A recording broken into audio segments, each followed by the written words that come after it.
All right, what's up, guys? VV back with another video. And in today's video, we're going to be going over ST-17, which is coming out in the middle of OP08. That's right, so a good 2 months away. Excuse me. However, this is a good time. This now is actually a great time for us to start looking into this leader, seeing if this is the kind of style you want to play going forward. We're going to be going over some of the new cards. We're going to be doing all kinds of stuff in this video. This is a good time to prepare for what's coming, okay? Because some people might want to swap over to Doflamingo, and which I would not blame them one bit, guys. I would not blame them one bit. This leader is very strong going into OP08, and especially into OP08.5, as they call it, when these starter decks come out. So let's go ahead and check this out, guys. Let's go ahead and dive into it. Give you a quick little layout of what we're going to be getting into. This will not be like my standard video. This will not be a video where I do an art critique or a lab. This is going to be very focused on ST-17.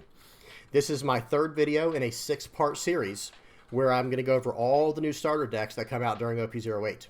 Okay, and I will put them into a playlist when I'm all done with it, so that way you can send it around to people who are thinking about getting into the game at a really strong entry point, where you're going to be, you'll be able to use a deck that's very cheap and at the same time decently competitive. Given the circumstances of of it being a budget version. So, all right, guys, let's go ahead and hop into this. Let me tell you what we're getting into. First up, we will go over the featured deck list. Like right here, we'll be checking out Doflamingo, the leader. We'll read through that, and we're going to go over all the new cards in the deck. I'm not going to spend a lot of time on cards that are being reprinted from previous sets, but I will flip through each picture. So if you're a newer player, you can pause and read it and see what it does. That's what we'll do first. Then we're going to hop over to the sim. We're going to do 5 games on the sim of me playing fresh out of the box the new starter deck. The first 2 games that I play will be me playing this deck straight out of the starter box. Okay, that way you can kind of get an idea of how it plays without seeing any like actual upgrades to the list, right?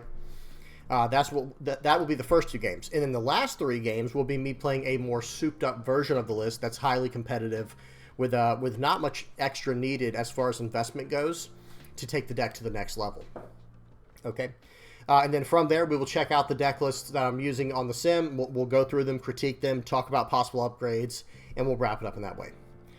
All right, guys, let's go ahead and dive into this. You know what you're getting into. I'll have everything timestamped down in the general description, and I'll have any kind of relevant links, or decks, the deck lists in the comment section below. All right, here we go.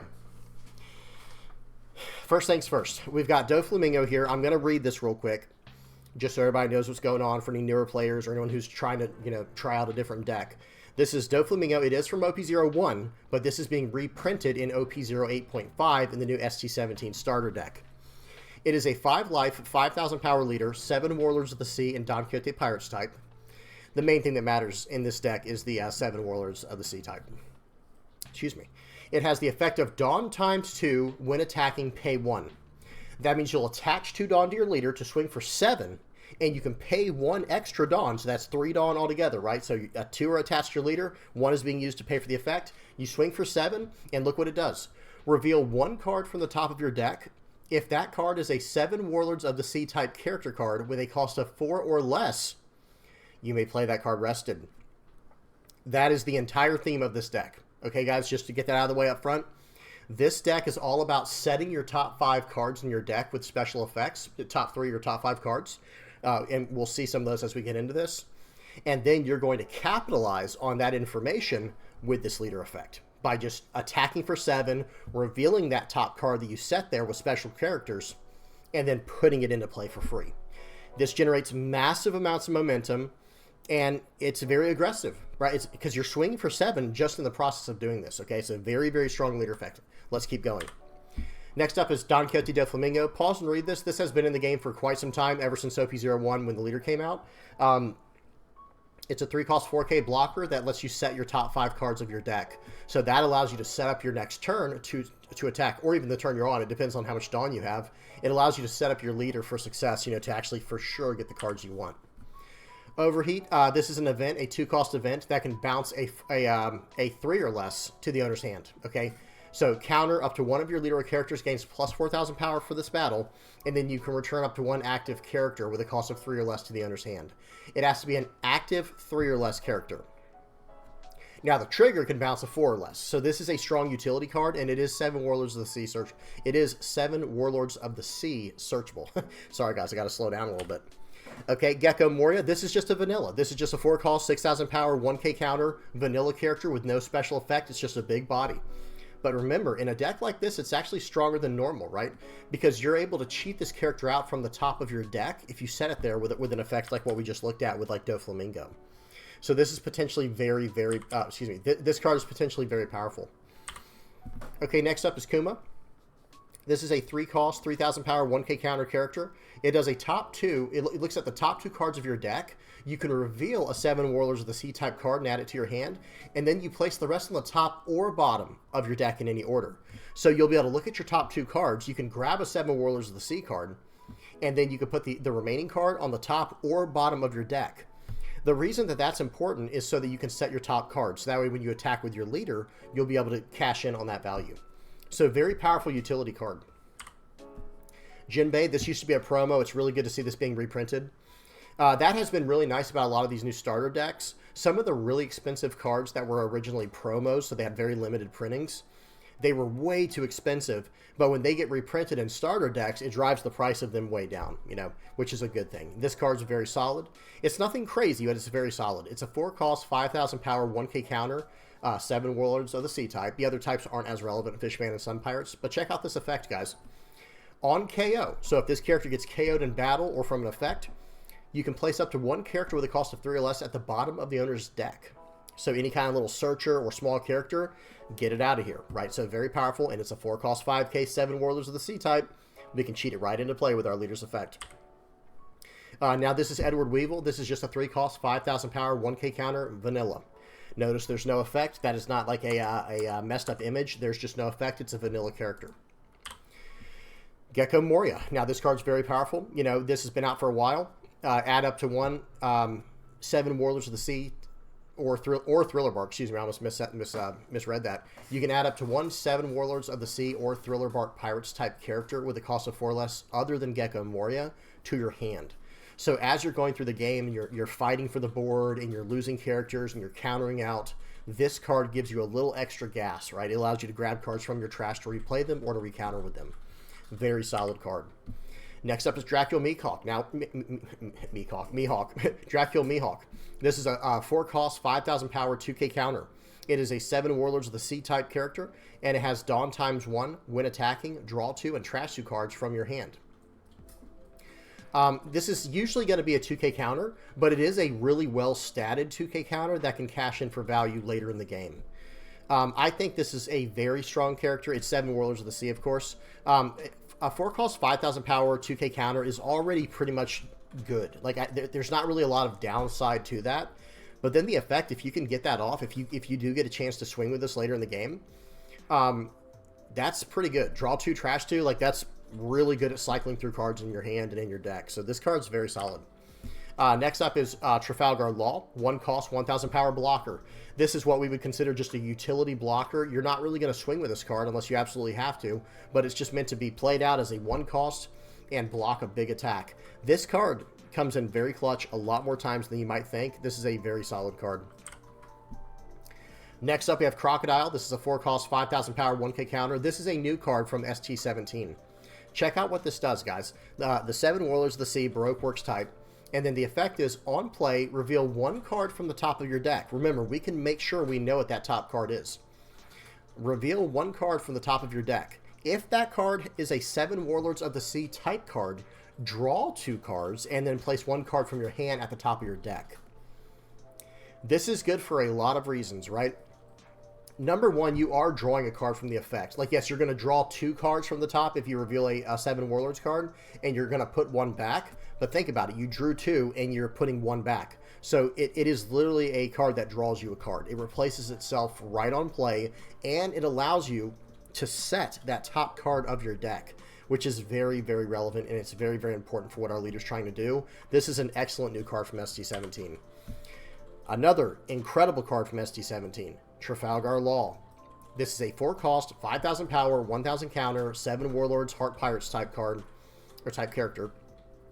With on play, you may return 1 of your characters to the owner's hand, and then if your leader has 7 Warlords of the Sea type, return up to 1 character with a cost of 4 or less to the owner's hand. So what's going to happen is you're going to play out some, like, let's just say, hang on one second. I just want to give an example real quick. Let's just say we have this character down in play.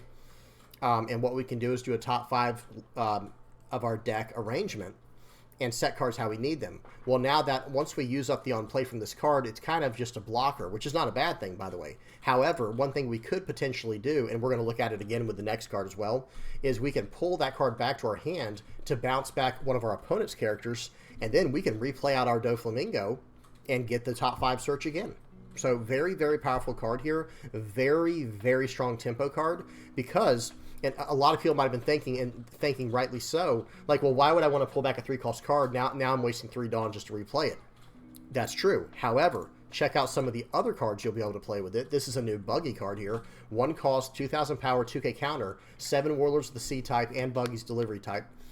The effect is on play. Look at the top 3 cards from the top of your deck and place them at the top of your deck in any order.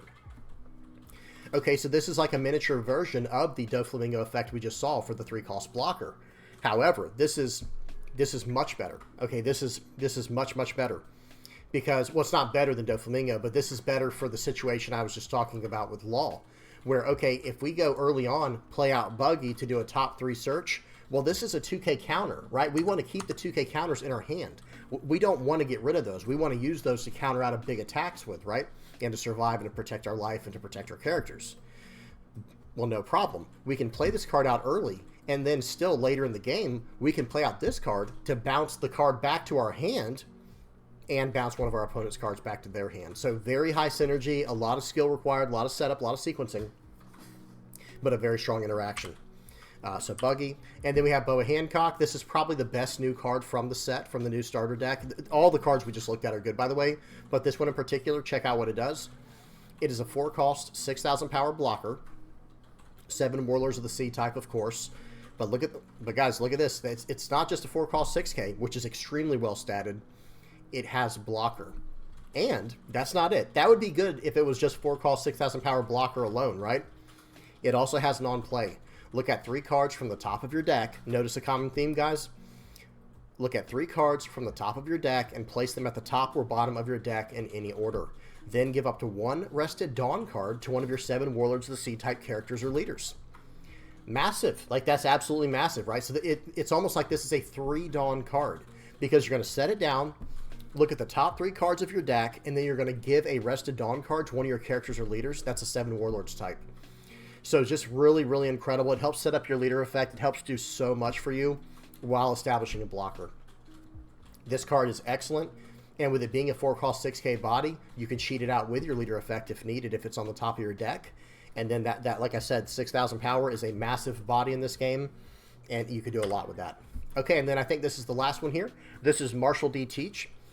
2 cost, 3,000 power, 1k counter, 7 Warlords of the Sea type, and Blackbeard Pirates type, of course. The effect is Activate Main. This card's a little bit tricky, but check out how it works. Activate Main once per turn. You may place 1 card from your hand at the top of your deck, okay? Give up to 2 rested Dawn cards to your leader or one of your characters. This is important for 2 main reasons. Number 1, it allows us to set the top card of our deck, okay? Obviously, yes, you do lose that card. You're not drawing a card, right?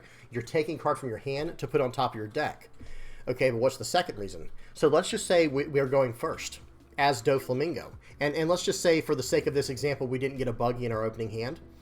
And we're going first, so we go 1 Dawn, pass. Okay, oh man, we don't get to set our top cards for next turn to get our leader's effect, right? Our leader's effect requires 3 Dawn altogether. 2 on our leader and 1 to and 1 to pay for. Well, check this out, guys. Teach says, okay, once you set that card on top of your deck, you can add 2 Dawn cards to one of your characters or leaders. Oh, okay, well, he only costed 2, right? This card costs 2 Dawn, and he puts 2 rested Dawn on a character or leader.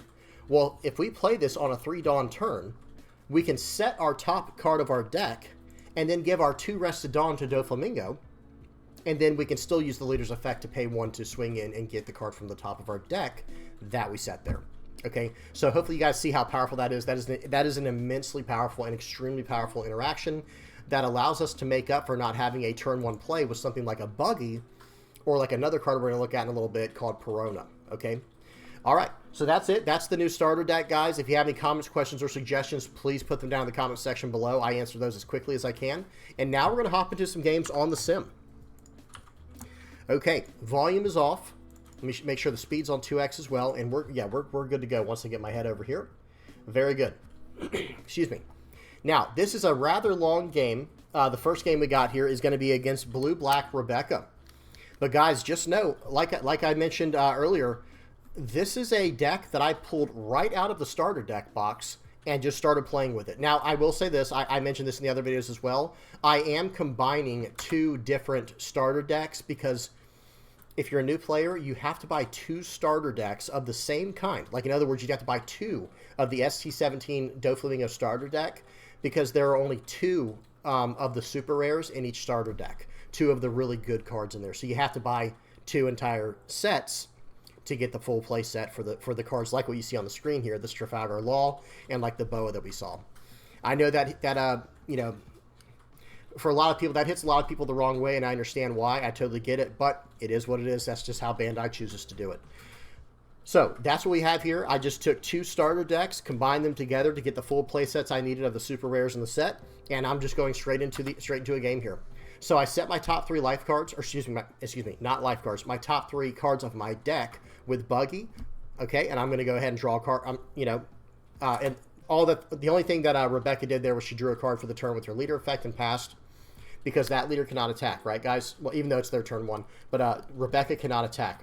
It's a different kind of deck. But right there, I go ahead and cheat out my Law that I set there with the Buggy and returned back the Buggy to my hand, and now I have plenty of tempo, and they can't attack into me anyway here. So they did get a trigger from the top of their deck there with what's it called? Gum King Kong gun. So they were able to draw 3 trash 2. They're going to reduce the cost of my Trafalgar Law down to 1 and pop it with Kairos. Very solid turn for my opponent. Well, here we go. I'm going to pull out the Buggy again to get more value, and I'm just going to keep doing what I'm, you know, basically what I had planned here. Okay, so right here, I think I'm going to swing for 8, and I'm going to play out the card that I put on top, which is another Law, which allows me to pull back the Buggy again and push back the Kairos. Basically, what I'm saying at this point is, hey, if you have more cost reduction to KO my guy like you just did, go ahead, do it. Hey, if you got it, you got it. They get a Corticosium. Okay, very nice. That allows them to use their Dressrosa characters to attack the turn they are played. Okay, and they decide... That was an interesting decision, right? They decided to use their one-legged toy soldier to -3 to my guy and then pop it with the Kairos when they could have swung into the Kairos. Maybe, you know, try to get cards out of my hand in that way. But hey, that play worked out very well as well. Okay.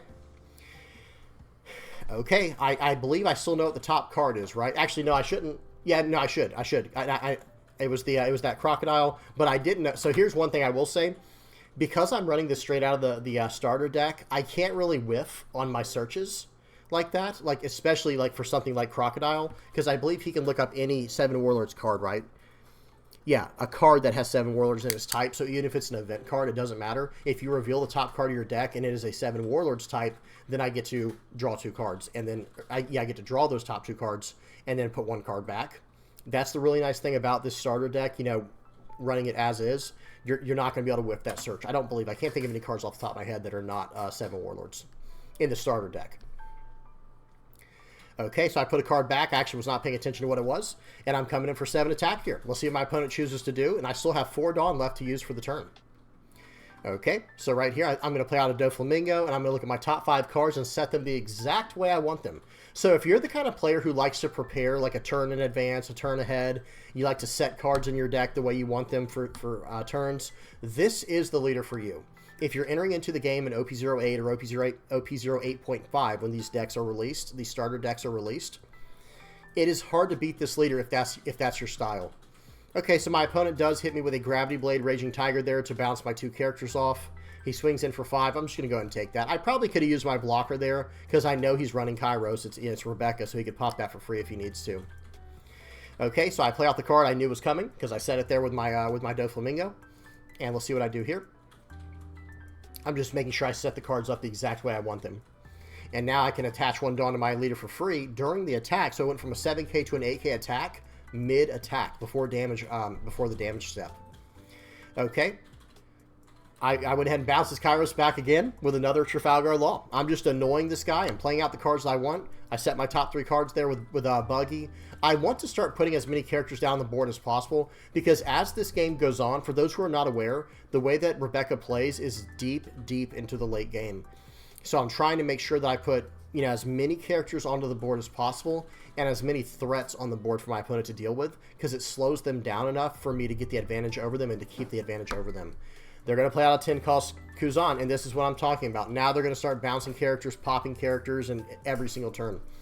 So it is of utmost importance that I fill out this board every single turn to get as many attacks off as I can per turn. Okay, so we're swinging in for 7. I attach 1 Dawn to the Buggy there. I'm trying to tell him, like, hey, I'm going to swing really wide this turn, and he still countered out of the 2K, of the 7K attack instead of what would have been a 5K. But that's okay. I'm going to swing in for 5 here. He's probably just trying to dump cards out of his hand as well to use his leader effect. Very smart. And I'm like, all right, well, I better commit to this at this point now. So I swing for 5 with the Buggy, and I drop him down to 1 life. Okay, I play out an Edward Weevil, and I have to pass the turn back. This is a very scary turn here. I did leave 2 Dawn active, though. Okay, I left 2 Dawn active because it is very important to use, sometimes, to use your event. And I have an event on top. Or I have an event in my hand. Okay, the event is a 4K counter, by the way, for those who are wondering. So right here, they're popping my board with their Kairos cards. They're swinging into my cards on the board. They're eating up everything right now. This feels absolutely horrible. But I'm going to tell you guys right now that even these decks that run all this KO, eventually they just run out of KO. I know that sounds crazy, but it happens. They run out of KO. One thing I could have done a little bit differently this game was not bounce back the Kairos every turn. But honestly, I'm okay with him having to dedicate 3 Dawn to deal with my 1 character when I'm usually spending 3 Dawn to develop a character and then another character as well.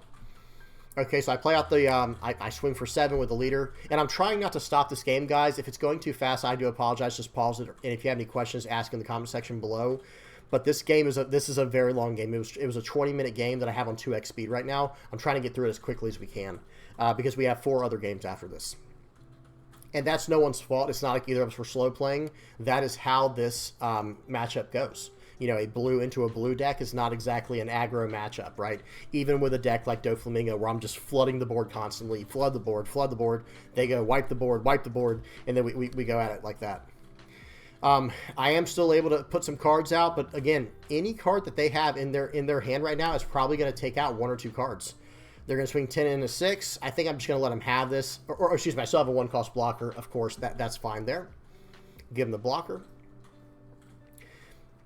Swing 5 into face. So I'm assuming, okay, so they didn't invest any Dawn because I played that. Okay, let me pause I will pause for just a second.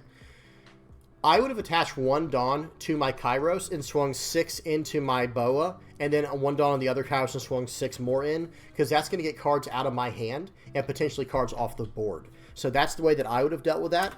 It's a small difference, and I don't know what my opponent is trying to play this turn, but I always try to get as much value as I can out of my board before I go to my hand, because the cards on the board have already established value. A card from my hand might not get value, right? If I play out a card and they remove it next turn, then it doesn't get any value. You know, unless it has an on-play effect. There are different things that can happen. So there you go. He does end up popping, I think, the wrong card. Unless he has another one. So he's going to play out the Sabo. Yeah, I think he should have popped the character I have that's still rested in play, the 4-cost 6K Boa, because it's just a bigger body. It looks like, okay, he's going to tap it down, lock it down. That's fine. And here we go. Now it's my opponent's turn. Or now it's my turn. I have to start swinging for 7s here. I got to start swinging for magic numbers, because if I can't win on this turn, I'm probably in deep, deep trouble, right? Okay, I go ahead and play out that card. That new Crocodile card is very strong, guys. Looking at the top card of your deck like that, and then revealing it, and it's always going to be a 7 Warlords type card, so then you get to draw 2 and set your top life card. All right, let's see what we do here. I'm not sure what card I'm putting back yet. I think that's what I'm deciding. I'm going to play out the Trafalgar Law, the 1-cost blocker. This deck runs a lot of blockers, guys. You've got the 1-cost Trafalgar Law blocker. You've got the 3-cost Doffy. You got the 4-cost Boa. And I'm hiding behind those cards right now, right? Because I have 3 life left. My opponent cannot take me out this turn, right? It's not going to happen. So I am sitting on that, and I'm also sitting on my 2-cost event that gives me plus 4,000 power for the turn. Excuse me, for the battle. Not for the turn. There is a difference. Okay. Okay, they use their leader effect. They're going to swing 10 into 6. I'm going to give them the 1 cost blocker every time right there. It's just easy for me because that blocked a 10,000 power attack, right? Then they're going to play out a Trudeau Bastardo. That is a card that can pop any 4 or less. Excuse me, it can pop a 4 or less, or if you have 15 or more cards in your trash, it can pop a 6 or less. And they have down Kuzan. They can pop any card in the game with that. Okay, so right here, they attacked in. I think I gave them a counter. They play out the Leo, and now they have to get rid of this Jinbei, right? Okay, and if they can't get rid of Jinbei, then I'm just going to have to start really, putting the pedal to the metal here. So looking back, I probably should have saved, well, I don't know. I don't want to spend too much time on it, but I probably could have saved a card there with my overheat if needed. Okay, they block out of that. Now I can just swing for 5s, but at the same time, I still want to use my leader effect, of course. Okay, so right here, I'm just deciding what I want to do, how I want to go about doing this so I don't lose. This has been a long game. I do not want to lose this game. So I'm going to go ahead and use my leader effect here. I'm going to swing for 6. This is going to force a blocker. And then I'm going to swing for 7 here. It's going to force another blocker. And I think what I'm going to do is I'm not actually going to use my leader's effect.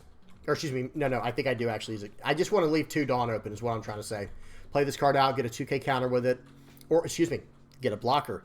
A 2K counter is not always that good at the end of the game, right? But a blocker can stop any attack if they can't KO it. I've got 3 life.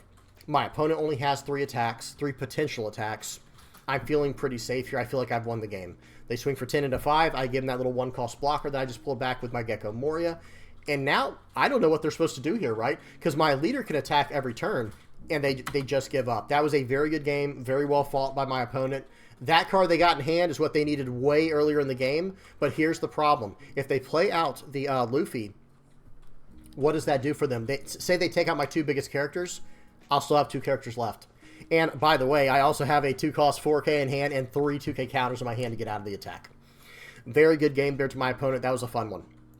Okay, next up, we got a game against the new PRB01 Sanji. Okay, and again, remember guys, this deck and the games we're watching right now, the first one we saw and this one, this is right out of the box, guys. This starter deck is very solid. Probably one of the highest value ones. I would say probably blue and purple are the highest value starter decks you can start with that are just good out of the box. But I'll try to talk about that in another video. I want to dedicate an entire video on which ones I think are the best versus which ones I think are the worst and blah blah blah. They swing in for 7 there. I'm just going to go ahead and take that. I don't want to waste any Dawn right here. But I do want to use my Marshall D. Teach, put cards on top of my deck, and then I'm going to swing. I think I'm going to swing in for swing in for 9 into 6, playing out this card, and it's actually going to put him at 10 with this effect. He can't save it, or if he could save it, he didn't want to, because that would have been 3 cards minimum out of hand. Okay. Is my opponent's 6 Dawn turn. They're going to play out Brook. This is a very strong card. Pause and read what this card does if you need to, guys. Brook in the new Sanji. Remember, guys, for those who are not aware, characters cannot just attack like this normally. Let me pause it for a second. A character cannot just attack like this normally. The new leader Sanji from PRB01, which comes out in OP08, just like the new starter decks, this allows any character without an on play that costs 8 or less to attack on the turn it's played. You can only do it once per turn, but still. Very powerful. So they're going to swing 6 into 4. I'm not going to give him cards from my hand right now because he's not attacking my life. Okay, I'm going to counter out of that, but no problem. Because one thing I will say about Doflamingo, guys, once you learn how value works in this game and what's like a good decision versus what's not so much a good decision, you're going to fill out a card from your hand, or excuse me, from your deck every turn with a deck like this. Excuse me.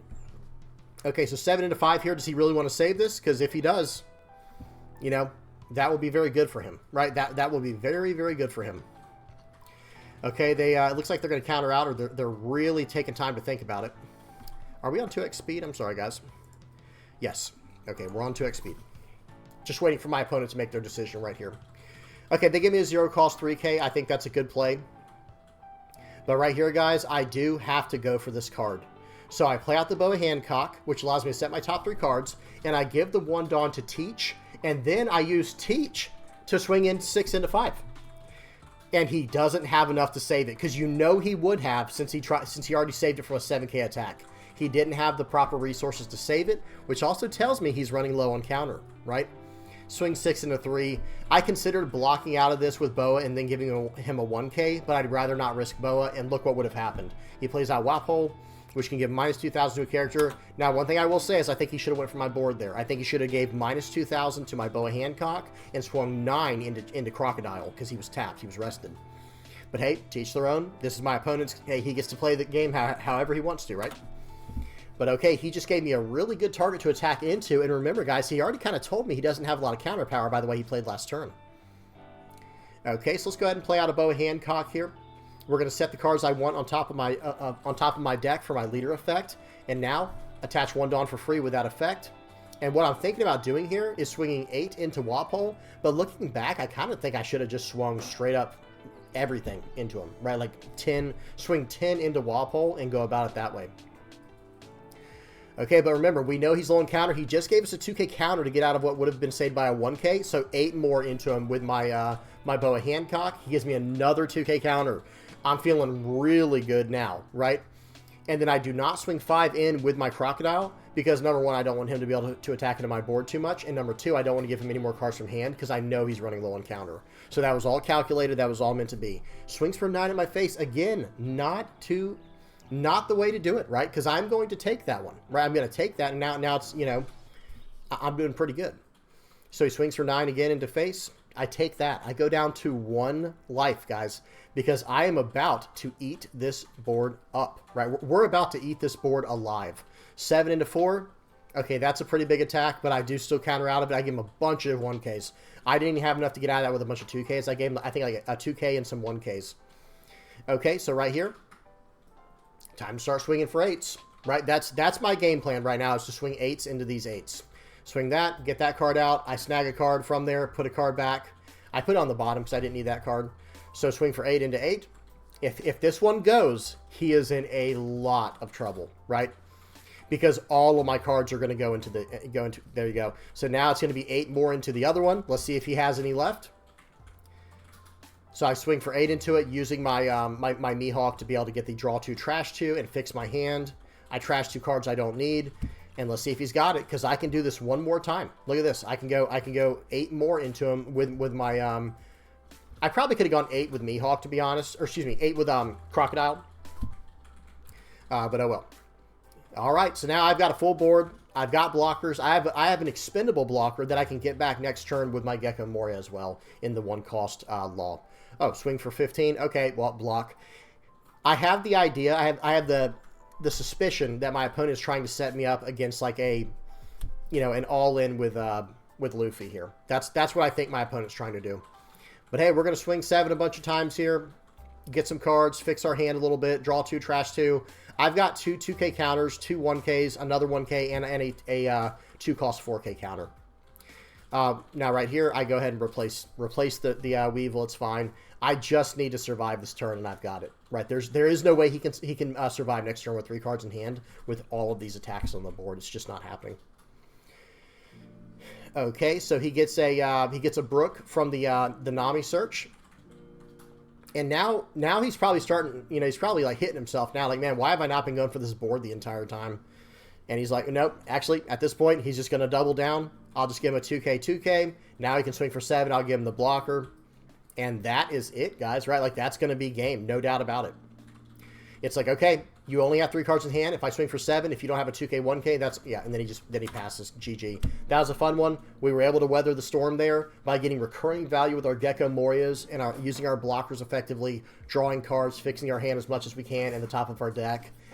This Doflamingo deck feels very strong right out of the box, guys. This was right out of the box. Okay, next up, now these next 3 games will not be out of the box. These will be slightly enhanced, souped up ever so slightly, made a little bit better.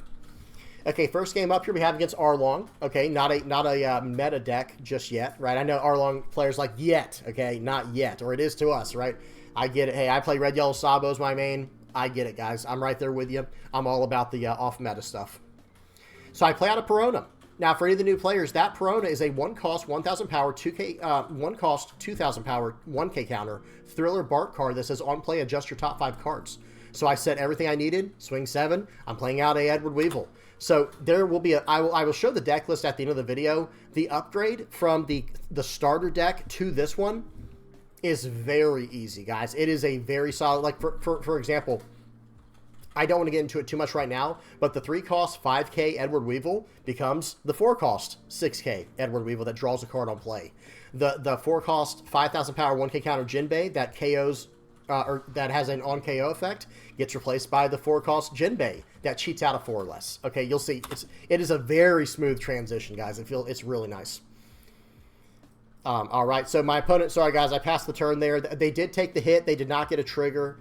Or if they did, I didn't see what it was, because they do have a Hody Jones in their trash. I'm not exactly sure how that got there. My apologies. But okay, let's see what they do. They're going to swing for 8 into 6. And I'm really tempted to counter out of this, right? But at the same time, should I? And I determined right then, yep, I sure should. We're going to do it. Right here, I play out the Perona. I'm trying to set cards up. And man, that new Trafalgar Law, the 4-cost 5K that bounces a 4 or less, is so good. It is so good with the new Perona card. So we're going to swing for 7. I want to see what they get. They get a Nami. Seems good. I'm going to swing for 7 more, playing out the Trafalgar Law, bouncing back my Perona, which lets me set my top 5 cards, and bouncing back the Arlong. Or, excuse me, not the Arlong, the Kikinojo. So that was very nice there. They gave me a 2K, 1K to get out of that. And my hand's pretty stacked, and I do have a huge character in my hand. Y'all see that, guys? The 10-cost card over there? Just in case we need it for later. That is a very strong card.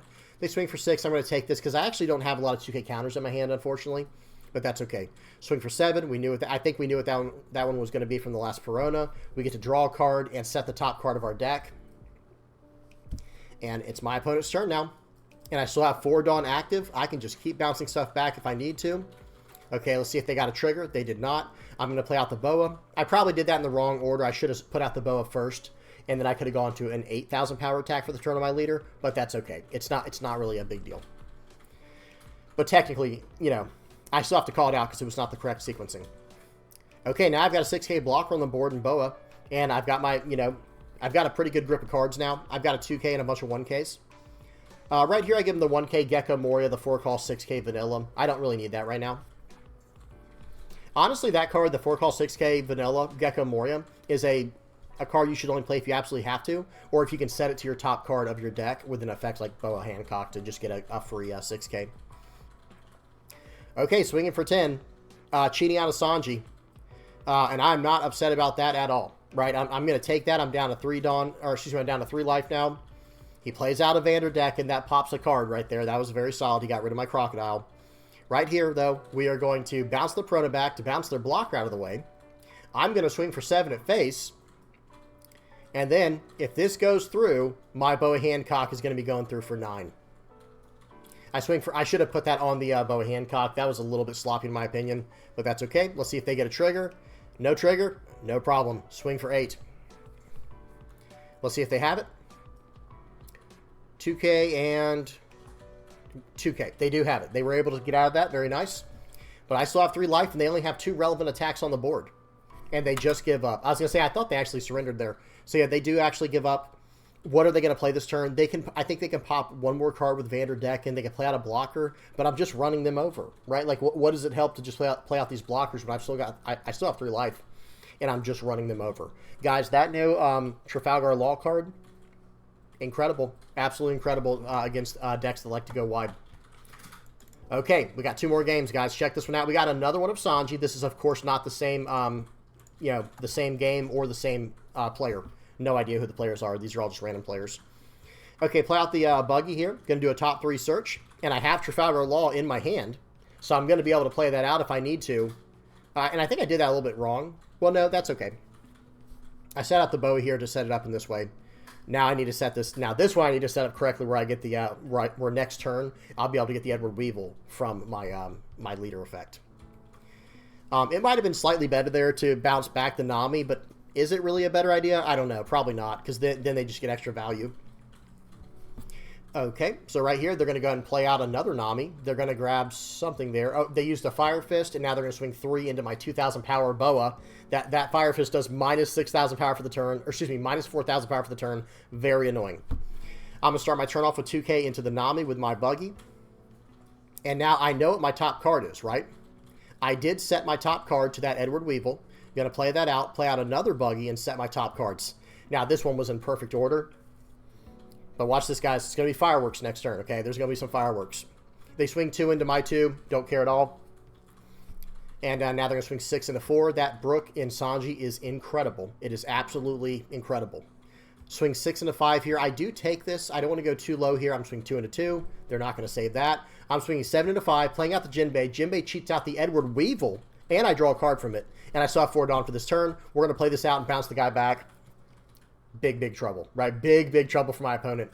Now, yes, they can still play that card out later, but hey, I just took a lot of momentum off the board. They Fire Fist me again and play out Pell, swing in 7 into 5. I have to save this realistically. Yeah, because I cannot give up too much momentum. Okay, I've got too many cards in hand anyway to not justify saving that card. Now it's my turn. Oh, they have one more attack there. I'm going to save that. I'm not even going to draw a card from that Perfume Femur because it could win me the game later. Okay, so right here, I'm going to swing a bunch of 6s into this 6. Get as many cards out of my opponent's hand as I can. He gave me the Brook, so now I know that card's gone. Swing 6 more into it. He lets it go. I play out Boa Hancock. I'm going to set my top cards here. I want that Edward Weevil right now, and it'll draw me into a 2K counter Mihawk. I'm attached to there. Gonna swing for 8 at face, play out the Weevil, draw the card. And you see how this deck goes, guys. There's not a whole lot to talk about. I'm just going to flood the board every single turn. And guys, if you're a new player getting into the game, just understand that is really strong in this game. When you can only have 5 characters maximum at one time, right? Okay, well, if you can pull out a character, 1 or 2 characters a turn with a deck like this, it's hard for your opponent to deal with all those characters. Sorry, guys, the mustache is itching me. Not attacking my board always seems like a mistake, but that does tell me he's trying to go for lethal soon because he doesn't think he can win. I don't know if I would have that same logic because, guys, you don't know what's going to happen over the course of a game. I think you should always try to make the best play. 5 into 4 gets it the first try. Now I'm swinging 5 into 5. Okay. Well, that's interesting. Right here, guy, he does have 1 Dawn open. Pause. He has 1 Dawn active threatening a Radical Beam.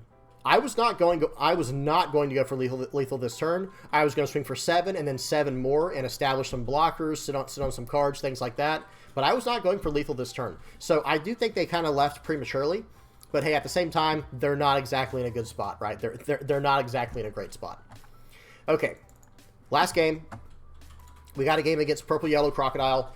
And I have to say, guys, let me put on 2x speed before I forget. 2x speed, we're good to go. I have to say, guys, out of all the starter decks, this one and one we're going to see tomorrow, Purple Luffy, I think those are the 2 best starter decks, in my personal opinion, for just straight up for value out of the box. Because I will tell you this, guys, like the red Newgate deck has a lot of potential if you invest enough into it. Let me pause for just a second, guys. Sorry. Let me finish my thought. The Edward Newgate deck has a lot of value. But the green Uda deck, I actually like the ST-11 green Uda list even better than the ST-16 one. But I think you should combine them, and then it becomes a very good product in that way. But blue Doflamingo and purple Luffy that we'll see tomorrow, right out of the box, are good. And I'm not going to say anything about black or yellow yet. Those are good as well. We'll talk about those on the appropriate days. All right, that's coming up. I don't want to spoil too much. Swinging 7 into 5, getting out. So I set my top card of my deck with Perona on turn 1. I set it to a Jinbei. I already had an Edward Weevil in hand. This is the dream start. For those who are not aware, going Perona turn 1 into turn 2, Jinbei from the top of your deck, Edward Weevil from your hand, drawing you a card, getting a 5K and a 6K on the board while swinging 7 on turn 2. It does not get much better than that, guys. Like this is one of the most explosive starts in the game. Okay, it's my opponent's turn. They're on a 4 Dawn turn. What does he do here? Does he just swing 5 into my Jinbei? Because I don't think I give him that. Okay, 6. He can swing 6 into it. If I had a 2K counter in my hand right now, that card would be alive. But I did not have a 2K counter, and I don't want to do anything like that. Okay, so let's see what my opponent does here. I'm thinking about playing out the pudding because I can get instant value. So right here, what I think I should do is... So looking back... Okay, swing 5. Let's see what happens. If he counters out, I'm going to have to do an entirely different play here. It all depends on what my opponent does here. If they take this hit, they're getting hit with a pudding, right? That's the idea. But they countered out, so okay, now I'm going to swing for 6. Let's see what they do here. Just waiting on my opponent. Sorry, guys. They get an Oh Come My Way trigger. That drew them 2 cards. And I'm like, oh, okay. So I guess we can pudding after all, right? I was thinking here, so for those who are not aware, for the newer players, the card that I just played pudding, the 4-cost one right next to Law, that is a 4-cost 4,000 power card with a 1K counter. And what it has is, on play, your opponent shuffles their hand into their deck and they draw 5 cards. So in other words, if they had 20 cards in their hand, does not matter. They shuffle their hand into their deck and they draw 5 cards. And it's also a 4-cost, 4,000 power body. That card is extremely, extremely solid. Okay, let's see what my opponent does now. And I played out a 1-cost blocker. They did something there where they trashed a card. I did not see what just happened there. They paid 2, what was that, like a Thunderbolt or something? I must have missed it. Okay, they're going to swing for 8 into my 6 there. I'm just going to block it with my 1-cost guy there. 6 into, or 7, excuse me, 8. I got to put my glasses back on. I couldn't see that. It was 8 into 6. 8 into 6, and I do not counter out of that. I swing 2 into 1. There goes Bon Cray. And now I'm just going to keep playing these cards out. I play out the Edward Weevil. I'm going to swing. So right here, I'm not trying to play another character onto the board. I just want to swing for 5 and 7 here. I want to get my opponent in a situation where they're going to lose next turn. So they didn't block at a 5. Here comes a 7. What are they going to do? What are they going to do? Swing 2 into 2. That's fine. You can have that card. 5 into 4. That acted as a blocker. And they have a Yamato now. So that's pretty good, right? So what are they going to do? They answered. They definitely answered back with a pretty solid attack there. So let's see what happens here. There's a world in which you could try to go like swing 8, swing 11 or something like that. Like that is a possibility. But at the same time, or what would it be, 7 and 11 or 8 and 10 or something like that. But I would rather just keep poking cards out of their hand, keep developing my board, because I'm not at any risk of losing this game. I've got 4 life right now, right? At this point in the game, I'm not at any risk of losing the game. Okay. Let's see what we do here. Gonna swing for, I think I want to cheat out the Jinbei that I just set on top of my life. I'm gonna swing for 7 or 8, excuse me, into face. Honestly, looking back, it probably would have been better to just try to clear this guy's board this turn. However, I want to keep him under 1 life. I want to keep him at 1 life or less. I don't want him to start gaining life, because look what this deck look at what this deck does, guys. Purple Yellow Crocodile gains life pretty much every turn starting on turn 5. Okay, so they're going to swing for 5. I counted out. They're going to swing for 9. I can't save that. 5, I can save that one, though. I'm trying to decide. I think the 2K counter is a better choice. I'd rather have the blocker utility. I have a Gravity Blade Raging Tiger, but here's the thing. Okay, they have 1 life. Okay, we're going to swing for 7. 2K, 1K. Okay, so let's see what happens next. So now in my mind, I'm thinking like maybe I should start going for the board a little bit. I swing for 5. And normally what you'd want to do here is pile everything on your leader and swing for everything. But notice they left 1 Dawn active. I'm not going to take that chance. I'm not going to take the chance, and I'm just going to swing for a normal number and then play out a my Doflamingo. They had no come my way. I give them a Gravity Blade Raging Tiger to clear out their board, and now it's their turn. They have another Yamato. So now things are looking pretty bleak, to be honest. Now it's like, oh gosh, this is not good. This is, I knew this was going to happen. You know what I mean? I knew this, or I knew that this could happen. Let me say it like that. Okay, right here, though, I have to fill up the board or try to at least 1 more time. And let's see what happens here. I'm just setting my cards right now, because I'm trying to decide what I want first. And I think going the, yeah, I think getting the Gecko Moria is the right play here. And then I'll get a Kaido on next turn. Just trying to make sure I have everything the way I need it right here. I don't want to risk anything. And right here, I'm trying to do some math. It's like, well, no, I need to swing for, I'll swing 9 into face, play out the Gecko Moria, grab back a 2K counter, and then we'll play out the 1-cost blocker. Guys, I'm telling you, that 1-cost blocker has been crazy this game, right? It has been, excuse me, in this video. It has been absolutely crazy. They play out, they got a Miss All Sunday from life. They're going to pop my card with a Yamato. They're going to swing for 5. Okay, I can't let them have that one, right? We're going to have to block out of that one. And now it's like, okay, I can 2K counter out of this one. Yep.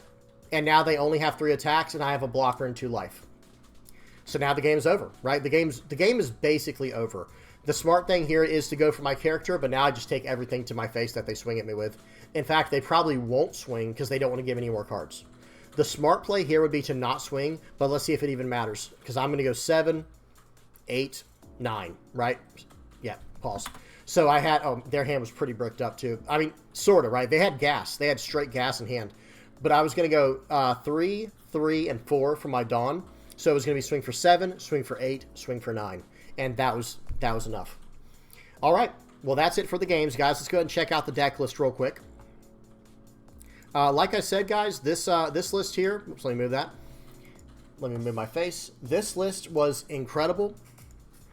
And this is the box version that I made by combining 2 boxes together. Okay, just so we're very clear on that. This is not what 1 box can give you. It is what 2 boxes can give you. But look at this, guys. I mean, what more do you need to see, right? I mean, it's pretty much everything you need. It's got the blockers. It's got a lot of blockers, right? It's got the 1-cost blockers. This card was clutch in like 3 of my games today, right? In 3 games, this card was clutch. The 3-cost blocker, this guy sets up everything for your leader. Pause and read this a few times if you don't understand it. It makes your leader's job a lot easier. Gecko Moria, being able to grab cards out of the trash you might need. Like maybe if they KO'd your blocker, you can snag him back. If you need a 2K counter, you got plenty of options there with Buggy and with Mihawk. This guy right here is good as well, the Blackbeard. He does require a little bit of setup, but man, there are times where he can really do a lot with the Dawn and get you there. What else? Excuse me. Next up, we have the Crocodile here. This is a draw 2. Yeah, this is basically, it's not technically a draw 2 because you're going to play him out. You're going to reveal the top card, and if it's a 7 Warlords, you're going to draw 2 cards but put 1 back. So it's almost like it's better than a draw 2 in that way on turns you need to set up your leader. Very, very solid, and it's a 5K. It's a 4-cost 5K body that we can cheat out with our leader effect. Very good. This new law, like I said, once it goes over to the other version, like that I'm going to show you next, the souped up version we were seeing in the last 3 games, when you can bounce back cards like Buggy and you can bounce back cards like Perona, this isn't actually a downside. You see what I'm saying? It's actually like a pure upside. So just very, very solid card here. Okay, what else? That's really about it, guys. Like I said, this is the version straight out of the box. Okay, now let's go ahead and check out the other version with the upgrades. So I'm going to move the leader for a second so I can fit everything on two lines here. I added 1 Kaido and 1 Perfume Femur. Pause and read this real quick to see what it does. Essentially, it can make one of your characters unblockable, which is massive. Okay, the triggers draw a card, that's whatever. And this Kaido is just kind of the boss character in the deck. I don't think I ever end up playing it unless a game just goes super long. If the game goes on super long, this card is very good. Okay, but it's hard to find a time to play it, so running as a 1-of, I think is okay. But notice how pretty much every single card is the same in this deck. The only thing we changed, just like I said, the 3-cost Weevils, that became this card right here, right? The 4-cost Jinbei became the new and improved Jinbei. So the new and improved Jinbei, the new and improved Weevil. I did add these puddings. I did add the Perfume Femurs. I added the Kaidos, and then one more card I added. And we'll talk about Prone in a minute. And then the one other card I added was Gravity Blade Raging Tiger. Pause and read it, guys. This is so powerful. And remember, guys, our leader attack costs 3 Dawn, right? We have to attach 2, attack, and pay 1. So that's a 3 Dawn investment for our leader's effect. This costs 7. So on a 10 Dawn turn, we can actually do this and our leader in 1 turn, which is...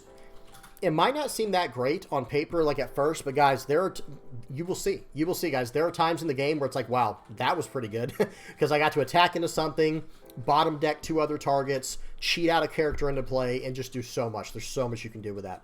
So really good stuff there. Now, last but not least, like I said, Perona. Pause and read this if you don't know what it does. This came out all the way back in OP01. This is just an incredibly powerful utility card for this deck, allowing you to set up your turn 2 play, which is your most important play for your Doflamingo leader.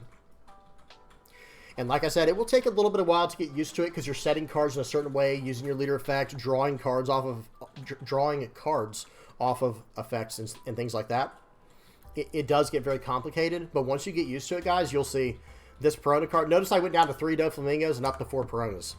Because, guys, the value's there. The value's just there. And now, especially that we have Trafalgar Law to bounce back prone and get recurring value from it while bouncing their guys out of the way. Very, very strong, guys. Very, very strong. There's one more card I do at least want to mention. Sengoku, for those who might be wondering. This came out in OP07, I believe. Whoops, that's not blue. There we go. Yeah, OP07. This card is available now to pick up if you're trying to build this deck. If you're trying to build this deck, this is another card that people like to use. It's called Sengoku. It's a 1-cost, 2,000 power, 1K counter. Look at what it does. Top 5 search for 7 Warlords.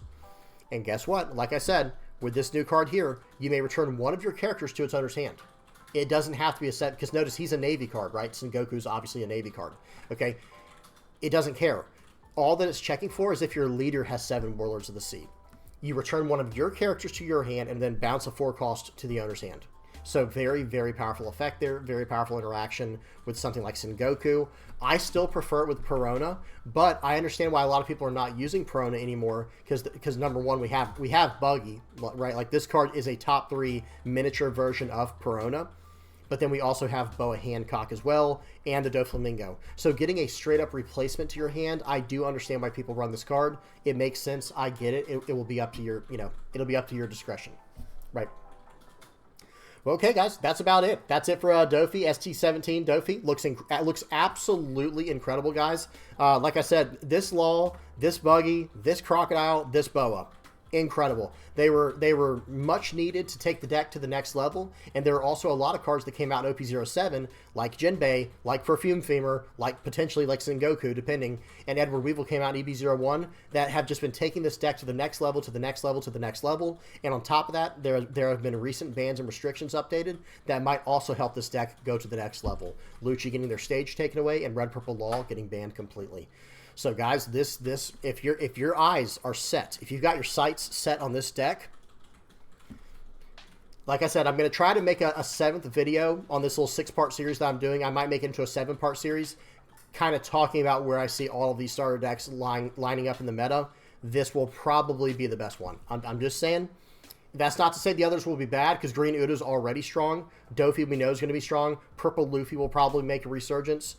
I'll talk about Smoker on in 2 days from now, because tomorrow we're talking about Purple Luffy. That's why I mentioned him now. The next day we're talking about Smoker. That's ST-19, and then ST-20. The final day we'll be talking about Yellow.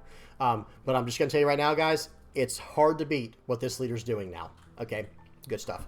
All right, well, I hope you guys enjoyed. Let me go ahead and put up the playmat page. Big shout out to everybody who supports the channel, guys. If you are liking, subscribing, sharing, commenting, viewing my channel, viewing my videos, I really, really appreciate it, guys. Thank y'all so much. It's really helping the channel grow. You guys are awesome. Big shout out to the VV Pirates playmat supporters. Thank you guys so much. I hope you're enjoying your mats. And then last but not least, let's go to the patrons here. Big shout out to everybody who helps out the channel in the ways they do, just by donating to the channel with things like Patreon and being members to the channel, because there's the easiest way to support my channel, guys, other than liking, subscribing, sharing, commenting, or viewing my stuff, is becoming a member on YouTube. Because I think my lowest entry thing is like $3 or $5 like that, and it's like, I think it's per month. So that's like the easiest way to, and if you do that, of course your name does go on the list. But thank you guys to everybody who supports me in whatever way you do. I'm not trying to force it. I'm not trying to like guilt anybody into doing it. Just if you do want to help out in that way, it's much appreciated. All right, guys, that's it. I'm done yapping. As always, if you have any comments, questions, or suggestions, please put them in the comment section below. I try to answer those as soon as possible. If it's a big question where you need like dialogue, like replies and replies and replies, like multiple replies, hop on the Discord. I am very active on Discord, guys. I think I'm active on Discord like 20 hours a day, like not an exaggeration, because when you're a dad, you only sleep 4 hours a day anyway, right? I'm just kidding, of course, but I'm probably active on Discord for like 15 hours a day or something like that, realistically. So yeah, hop on there if you want to talk to me. Do not DM me, please. Do not DM me, guys. Just hit me up on YouTube, or on Discord. All right, I'm done. Hope you guys enjoyed. Please do not forget to like, subscribe, and until next time. Peace.